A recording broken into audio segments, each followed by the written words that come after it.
So for today, I'm going to be showing you how to do Dual Simplex. So this one has actually been requested quite a lot. To me, this is quite simple, although I can understand that there can be confusion at times. But it's really easy, and I think after this, you'd be able to do it quite easily. So here's an LP. We've already changed the maxes to negatives over here. And we have this is like the original. So the first thing you want to do is just recopy everything. You change all these that have e's into positives. I mean, you multiply the row by a negative, but these values are all going to be positives. So they might as well actually be s variables. So we just make all these positive. I mean, multiply by -1. This whole row multiply by -1. So this was originally 3, this was -1. So now it's going to become 1 because -1 multiplied by -1 is +1. -3, and this is going to be -1. And here's another one, so just the same thing. Just like this. So here's the original, we just flip the signs. -3, this was positive, this is now negative, positive, negative, so on and so forth, as you can see here. So the first thing you want to do with dual simplex, and this is what makes it different from primal simplex or two-phase, is, well, firstly, the difference between this and two-phase is you don't need a W function, which is actually what makes it quite useful to do.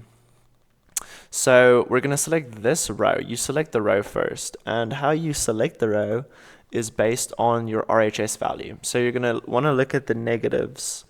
So you're going to want to look at the smallest number. So the smallest number here is -5 because, you know, it's the smallest. People like to say the largest negative, which is technically wrong because this is the largest negative. But they mean like if you took away the negatives here, 5 is larger than 3. But it's confusing to me, so I just say the smallest number. So we're going to select this row as our pivot row. And now I need to find the conditional formatting, or whatever it's called, neutral. Okay, so you want to look at only the negative values in the row you've selected over here. So this isn't negative, it's 0. This is a positive, so we're not looking at it. So this is now going to be our pivot column because this is the only negative in our pivot column. So if this sounds a bit confusing, it's actually really not. So if there was a negative here, let's say it was also -1, and let's say this value was, let's say like 240 or something, -240. So now we're going to just press equals down here, and you're going to do it for all of the dual simplexes you do. But yeah, here isn't this is the only negative here before I added this one. So yeah, I just instantly select this one. But if there were multiple negatives and there was something you could have divided by, you'd do this. So you'd say ABS, and then you'd do this number divided by this number. And that's 140. And you just drag for all of the negative values. And then you select your column based on the smallest value you calculated here. So this value is obviously smaller than this value, so this is going to be our pivot column. But yeah, that wasn't even there. So as you can see, there's nothing to ABS here. So there's nothing to ABS because we just know that it's this value, because it's the only negative. So let's select this. Where, okay, there we go. And just copy. And this is, I'm also going to show you, because I did in my previous videos, like the longest possible way to do a table. So I'm going to show you a really much faster way to do it.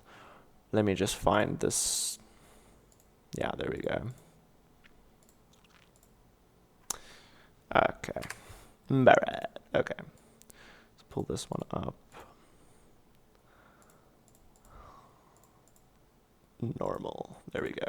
So this is the quickest way I've noticed, or I've done so far.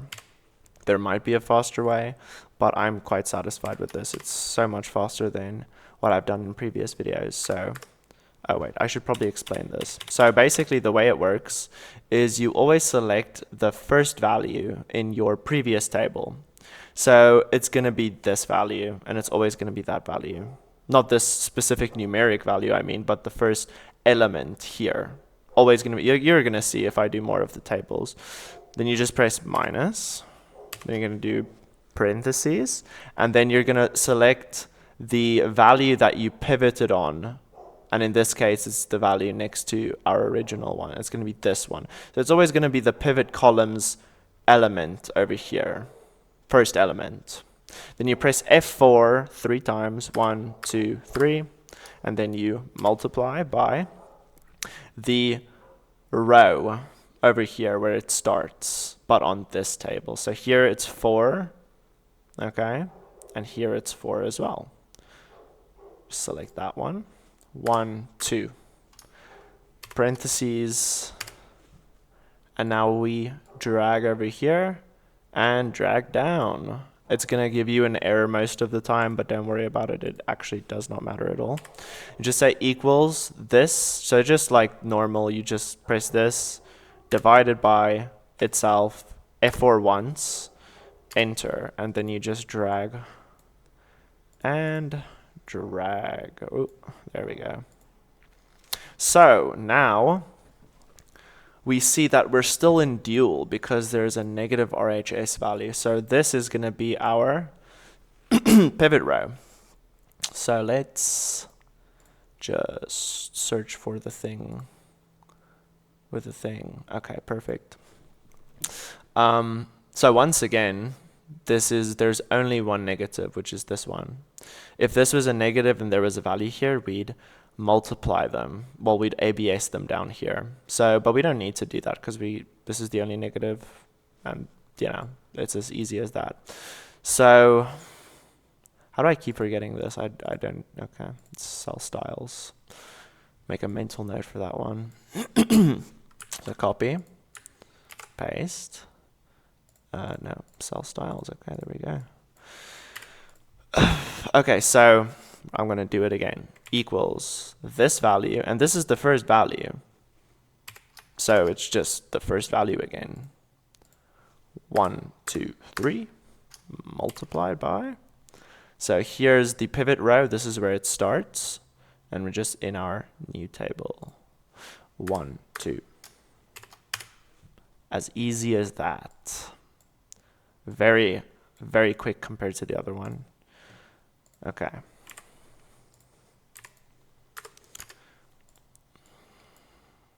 Cool.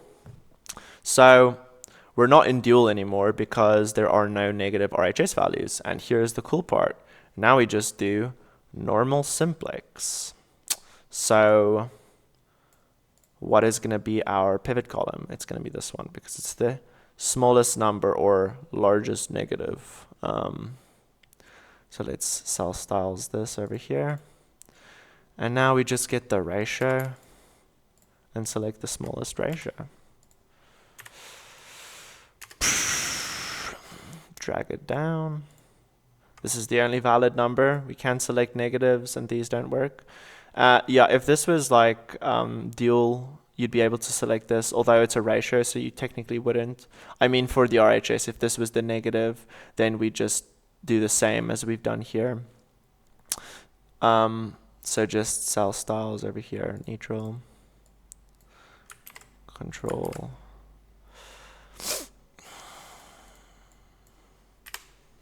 And then I'm going to do it again. So first value minus the pivot column first element.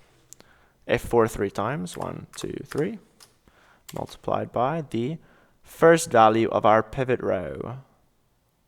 1, 2, F4 twice. Enter.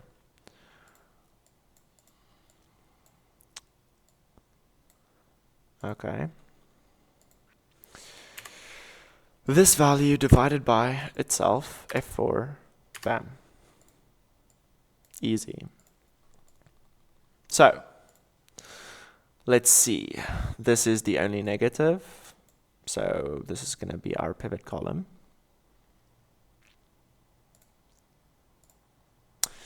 And then just a ratio again.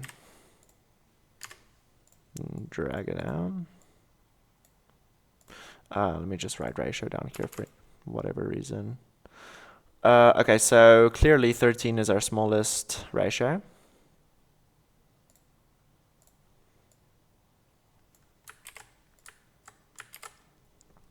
Let's just make it normal again. So now we're going to do it again. First element minus the first element underneath our pivot column. So this underneath the subscript, this one, 1, 2, 3, multiplied by this one, but in this table, 1, 2. Easy stuff. Very quick once again. Okay. So it's number 2. These two align because it's this one and this one. So equals divided by itself, F4. Okay, that was weird. F4. Okay. So there are no negative values in our max. All of these values are positive, and that is our optimal solution. And that's dual simplex. It's really is that easy.